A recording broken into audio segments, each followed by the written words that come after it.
Hey everyone, I'm Joel Leschler, a producer from 2K Australia. Hi everyone, I'm James Lopez, producer at Gearbox Software. And we're here to show you a walkthrough of our E3 demo for Borderlands the Pre-Sequel. Hope you enjoy it.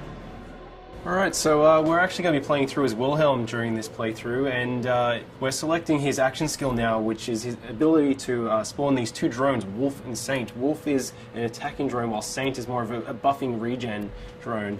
We're going to go down the Cyber Commando skill tree. This one's really cool because if fans remember Wilhelm from Borderlands 2, he was just a giant loader with a human head on top. But in this game, it's his origin story, and he starts out just as a man. But you have the ability by going down this skill tree to start turning him into that giant robot that he was in Borderlands 2. We're selecting the Power Fist skill here, and you'll see that they actually replaced his arm with this robotic one. This one's really cool because it will deal extra melee damage, and you can actually attack enemies from further away. And if you look at the Shock Absorbers one, which replaces his leg with a robotic leg, this allows you to shoot and reload while you're sprinting, which can come in really handy. The Meteor Slam is also really useful because the butt stomp or ground pound or slam or whatever we're calling it today is really, really powerful in Borderlands Pre-Sequel. When you're playing in low gravity, you're able to do this huge amount of damage when you slam down to the ground. And that's about all the skill points we can use right now, but we're pretty close to leveling up again. So when we do, we're going to show you the Vengeance Cannon, which is Wilhelm's capstone skill inside the Cyber Commando tree. Yeah.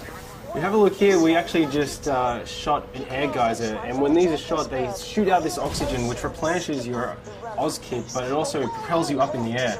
And the higher you get, the more damage you can do from your butt stomp. So if you hold that crouch button, you slam down on the ground, you deal this huge amount of damage to enemies on the ground. Yeah, geysers are a great way to do a slam immediately instead of having to kind of like prime yourself for it. You can hop on one of those and just immediately move off it and slam someone into oblivion if you want to. Here's another example of how the levels are informed by low gravity in Borderlands the Pre-Sequel. You're able to do these massive leaps and bounds, and really you have a lot more freedom as a player. The scope of travel has increased so much. And we're able to use the air boost by venting some oxygen. You're actually able to go even further by propelling yourself forward or even higher. Yeah, and it's cool that we have these abilities. They obviously come with some cost on the oxygen meter, but we get plenty of ways for you to get that oxygen back. You know, we've got oxygen canisters that drop from when you kill enemies. We have the air geysers. We have other like cracks in the ground that air can come out of. They won't give you that jump, but they will give you back your oxygen. We also have oxygen generators, and even like certain Oz kits will allow you to create an oxygen bubble whenever you do a slam attack. Now these enemies that we're fighting at the moment, the Kragans, they're some of the moon beasts. They're essentially these moon rock monsters, but because this is Borderlands, they absorb elemental attributes as well, and these ones have absorbed cryo damage. We have a lot of liquid methane around this area of Elpis, and they've kind of inherited those abilities, and they're kind of doing cryo damage towards you. But you have the ability to kill them, but what's really interesting about these guys is when you kill them, they actually shatter into two smaller Kragans. Yeah, so you might start off one-on-one and feel like you've got a pretty even fight, but as they break into smaller groups and become more numerous, you might have a really big fight on your hand. Alright, why don't we try and show off Wolf and Saint here, Wilhelm? Alright, so Wilhelm just deployed Wolf and Saint. Those are his two drones. Wolf is going to go out and cause some trouble. Saint's going to stay fairly close by to replenish Wilhelm's shields as if they ever drop. Now, our Wilhelm player is pretty pro, so you know, might need to get a little bit of a more challenging fight for him. You can see these beautiful ice particles. With the new cryo element that we brought into the game, you can freeze and shatter any enemy, and depending on which angle you attack these guys from, they're actually going to float off into low gravity in that direction. If you slam down an enemy while they're frozen, you're actually going to split them in half and watch their ice chunks float off. Yeah, that's really cool because the way that they shatter is always kind of customized to like whichever way you hit them. So it never really gets old. It's always different each time. It's really fun. Now, our current objective in this particular level is to redirect some liquid methane. We need to get to the Drakensberg, which is this derelict Dahl ship where we've been informed there's a military AI that we can use. Jack wants to build up this robot army. He needs this military AI to use it. So we're currently trying to redirect this methane to cool off a lava river. Now, we were just fighting the Kraken, but over here you can actually see that some of the scabs are actually riding them, which you know, you gotta watch out for because you have two enemies attacking you, and whenever you kill one of these Kraken riders, you might get a couple of little Kraken riders coming out of them. You see, Wilhelm was also using these jump pads, so along with the oxygen geysers, we have these dial jump pads which are placed throughout the levels, and some of these shoot you straight up into the air, and other ones kind of propel you really far forward. Again, if you manage to chain some of these together, you can get really, really high and do a slam, which does a massive amount of damage. Look at some of these guys, you don't see that some of these scavs have this sort of orange bubble over their head. That's their oxygen bubble. That means that if you crack that bubble, then they're going to take oxygen damage because they're not able to breathe. Which is a really cool way because you can kind of do a hit and run. You don't have to worry about necessarily about finishing them off if you're taking too much heat. You can just wait for them to asphyxiate. But some of these guys also have shields and air bubbles, and so they're a little more of a stronger fight. You have to watch out with those guys because they're more dangerous. So you can see that's an example of one of the dial jump pads which shoots you really far forward. And here we have some of the dial jet fighters, and they're going to fly around and try and do a huge amount of damage to you. And Wilhelm is doing pretty well. Yeah, that was a spot-on hit. That was really good. Oh no, but you fell off the side. That's okay because we've got plenty of jump pads. We have a lot more verticality in Borderlands now than we ever did before. So there's not necessarily any one way to get to this objective.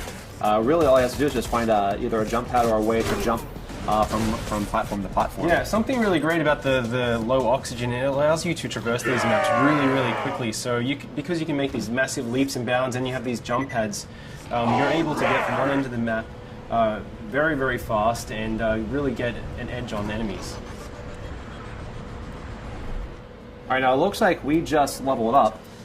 So we're going to go and put that skill point in Vengeance Cannon. That's really interesting because if you take a certain amount of damage, Wilhelm responds with the Vengeance Cannon and can do a great amount of damage within a pretty generous period of time. You have about 30 seconds of action on this. It can come in really, really powerful when you're under the pump. Yeah. So you can see now we're actually redirecting this liquid methane, so we should be able to go over and try and freeze this lava lake. All right, so once this pipe connects, we actually have another route on how we can get to the next objective. You could just go down to the ground if you wanted to, but because of the verticality in the pre-sequel, we can actually continue along this path here. All you have to do is have the option to make the jump, and then you can actually run along this pipe here. So there's plenty of ways to explore this map and get pretty much to anywhere you need to get. Yeah, it's really cool as well. Our level designers have built the map so, especially when you're playing co-op, you can have each player, they can approach each of these sites from different angles. So we could have taken that pipe all the way along while Athena went down by the ground and went over to the by the jump pad. Yeah, people that are especially fond of sniping should keep an eye out for these kind of opportunities because you get a superior angle from which you can snipe off those oxygen bubbles or just do just a bunch of damage in general. Yeah, absolutely. So we're going to continue along this way, and Athena's going to continue on the ground, and they're both getting that. She's going to jump across this chasm here, and we're going to get on to the next big fight. Yeah, we should be able to ambush these guys by taking them from two different angles. Once Wilhelm, finds a way to jump over this. There we go. All right, so in this area here, we've got some jetpack scavs. We also have some guys that are on foot. They actually see a scav that Athena just killed just flying off in the distance. And he'll go on like that for quite some time. Yeah, if he still has any life left in him, he's getting pretty beautiful. Oh, yeah. Awesome. Oh, no. Athena's down. Hey, Wilhelm, now why don't you go ahead and revive her using the oxygen? Yeah. So you kind of have these cool tactical decisions. You can revive your downed players faster with oxygen than if you just do it the normal way. But that obviously comes at a cost. But sometimes it's really good to get them in the fight faster. Beautiful.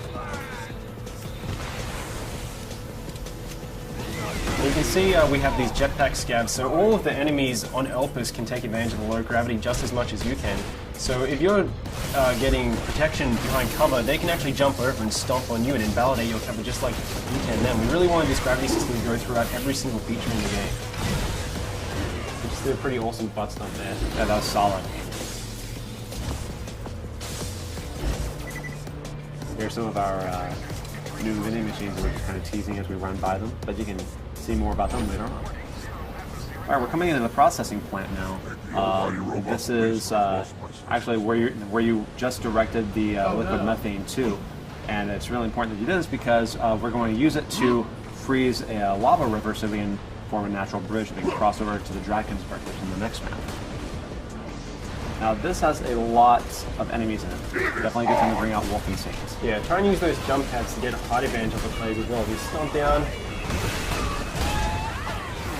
He just shocked that scav when he did that ground pound because of his because of the Oz kit that he has.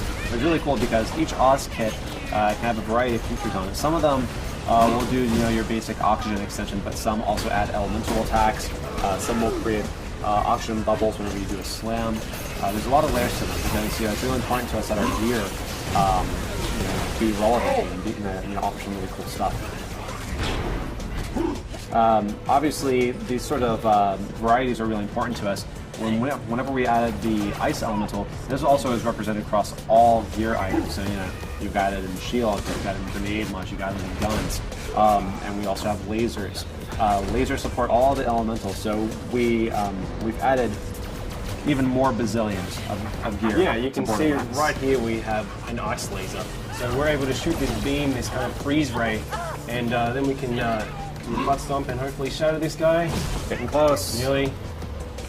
Uh-oh. And the higher you get, the more damage you're going to do. So, very close. Can you just take out kill? Yeah. That's okay, though. It's always next time. So it looks like we cleared out the enemies here. Let's try and get that methane onto the lava river. Sir, I've got my best people working. It is Borderlands though, so you always have to loot. That's right. Let's take all of them. Who the hell is Ninja. that? That is the 10-year-old boy we hired to help us. You're fired, John. You can see the Drakensberg out there in the distance, so that's our objective. We want to get to this crashed Dahl ship to get this military AI. Once we get that military AI, Jack can put into the loaders, which up until this point have been useless. They're just construction bots, basically. But once we put the AI in them, we'll be able to weaponize the loaders and reclaim Helios, which is the moonshot facility. I need you to dump the methane from the reservoirs into the lava. We'll create our own path by cooling it off. This is gonna be ace. The lake should be safe now. Let's get to the Drakensberg. Alright, So you success. can find that Let's make AI our way over to the Drakensberg. Lads, looks like we're going to have guests over. The kind the bosun wants dead as quickly as possible. Of course, will Borderlands be without a bunch of big baddies to have to fight? Yep, they just get bigger and bigger. I really like that he's an ice dragon, but he also has lava inside of him. Yeah, I see that all the time. Yeah, it makes sense. All right, guys, and that's our E3 demo. We hope you enjoyed seeing it. Please stay tuned for more pre-sequel news.